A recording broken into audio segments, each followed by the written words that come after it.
Today we talk about high altitude fields. Let me tell you why you need to really beat high altitude operations into submission. Because the majority of airports west of Kansas are high altitude, even those not in the mountains. Most short, soft, or rough fields are also high. And so you can ski Tahoe and Vail. Now about this video, I assume that you've studied videos 1, 2, and 3, and if you hadn't, I strongly encourage you to watch them first. I also assume that the runway is hard and smooth so we can focus just on high airfield operations. We need to go into the various altitudes and airspeeds used in aviation. These concepts are needed in navigation and short field operations as well. So let's jump into some definitions now.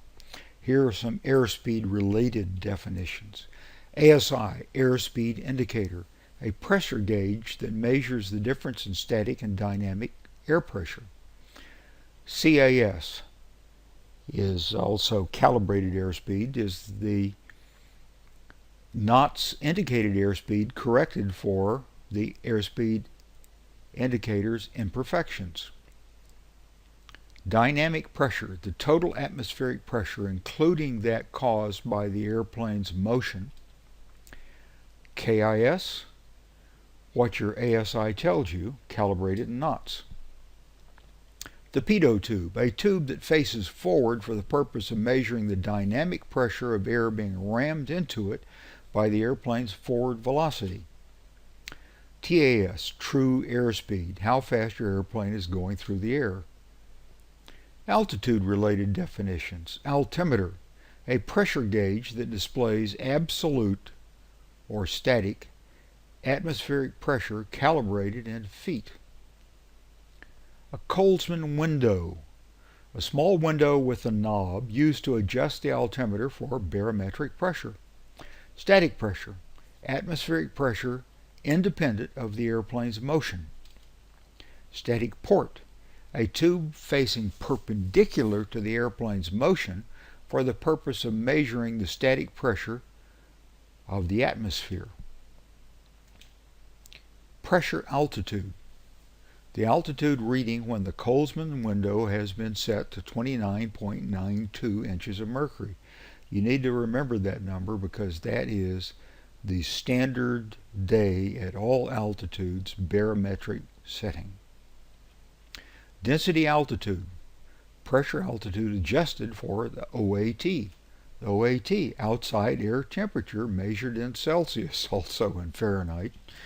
Standard day at sea level is 29.92 inches of mercury, that's the barometric pressure. 15 degrees Celsius is the OAT, and sea level is the altitude. On a standard day at sea level, the indicated altitude is going to be 0, mean sea level. The calibrated airspeed is going to be exactly equal to the true airspeed. Let me tell you some more about the standard day. At all altitudes, there are standard conditions.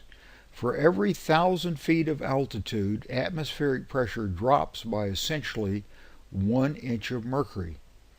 This is so consistent that you can do very accurate calculations with that tidbit. In fact, you need to memorize this. 1 inch of mercury for every 1,000 feet. Turns out to be incredibly good luck, but that's the way it is.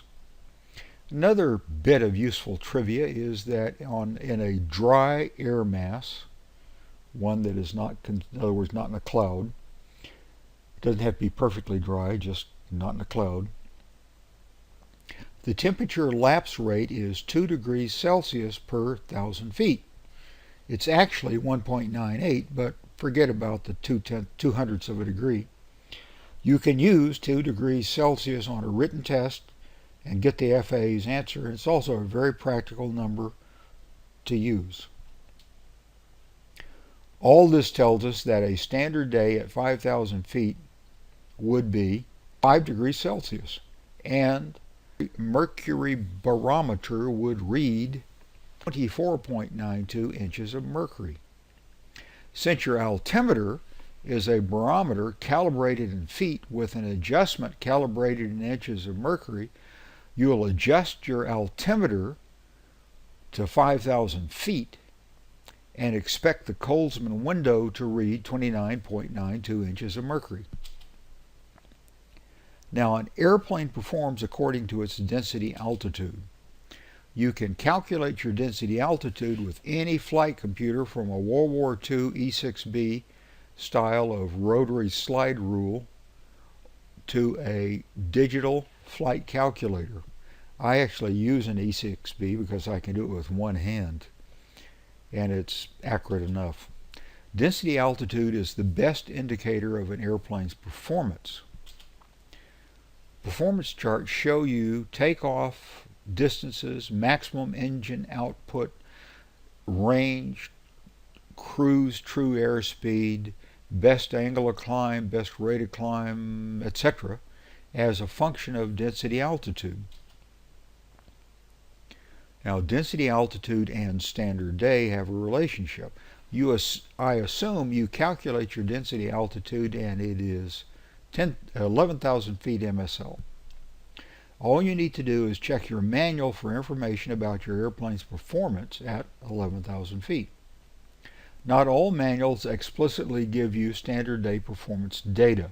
Some, like the Cessna manuals, tell you to determine the pressure altitude, which, if you recall from a few moments ago, is put your Kollsman window at 29.92, and then look in the performance tables, and then read the altimeter. Then look in your performance table under pressure altitude versus outside air temperature. You get the same answer by a different way, but you don't have the information you need for navigation purposes. Now, performance degrades with density altitude. In an ordinarily carbureted or injected engine, the higher the density altitude, the less air gets sucked into the engine, so the engine gets weaker. In a turbocharged or supercharged engine, the air being pumped into the engine remains constant as altitude increases until these air pumps, meaning the turbocharger or supercharger, reach their limits. In any case, the thinner the air, the faster the airplane must go to get the same lift from its wings. And don't forget that the purely aerodynamic speeds, meaning stall, maximum flap extension, turbulent air penetration speed, etc., remain the same as far as indicated airspeed is concerned, regardless of your density altitude. So the bottom line on altitude is, the higher the density altitude, the higher the true airspeed must be for any maneuver. Now, notice I said true airspeed, not indicated airspeed. The longer the runway roll on both takeoff and landing, the faster the airplane will go at any specific power setting because there's less drag. The weaker normal engines will be, and the shallower the climb will be regardless of engine type. Turbo and supercharged engines can maintain sea level power to higher altitudes. So you have learned the various kinds of airspeeds and altitudes, the origin and purpose of a standard day, the atmospheric pressure and temperature lapse rates as a function of altitude, the effects of density altitude on airplane performance, and how to calculate density altitude and what to do with the results.